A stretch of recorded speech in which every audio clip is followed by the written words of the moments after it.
শাকিব খান অভিনীত দরদ কিংবা দর্দ ছবিটি সম্পর্কে আজকে কিছু আপডেট নিয়ে কথা বলবো। দরদ কিংবা দর্দ ছবিটি আসলে একটি সাইকোলজিক্যাল থ্রিলারধর্মী চলচ্চিত্র, যেটি রাইটার এবং ডিরেক্টর হিসেবে রয়েছেন অনন্য মামুন। ছবির প্রধান চরিত্রে অভিনয় করতে দেখা যাবে শাকিব খান এবং সোনাল চৌহানকে। ছবির গল্প সংক্ষেপে বলি, বেনারস শহরে একের পর এক খুন হচ্ছে। প্রথম সারির ব্যক্তিরা রয়েছেন সেই খুনের তালিকায়।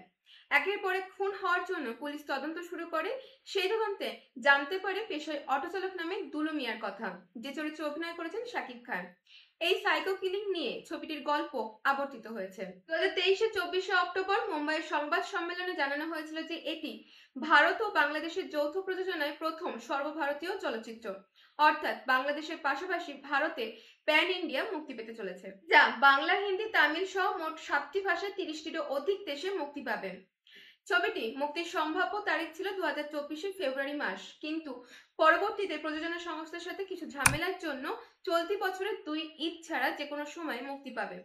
সেক্ষেত্রে সম্ভাব্য তারিখ অনুমান করা যায় যে 2024 মে মাসে ছবিটি মুক্তি পাবে। এই মুভির টিজার, ট্রেলার এবং গান সর্বপ্রথম হিন্দি ভাষায় প্রকাশ পাবে, তারপর মুক্তি পাবে প্রতিটি ভাষাতেই। এই ছবি সংক্রান্ত যে কোনো আপডেটের জন্য চ্যানেলটি সাবস্ক্রাইব করে রাখতে পারেন এবং ভিডিওটি ভালো লাগলে অবশ্যই লাইক এবং বন্ধুদের সাথে শেয়ার করতে ভুলবেন না। আজকের ভিডিওটি এই পর্যন্তই। ভালো থাকুন, অসংখ্য ধন্যবাদ।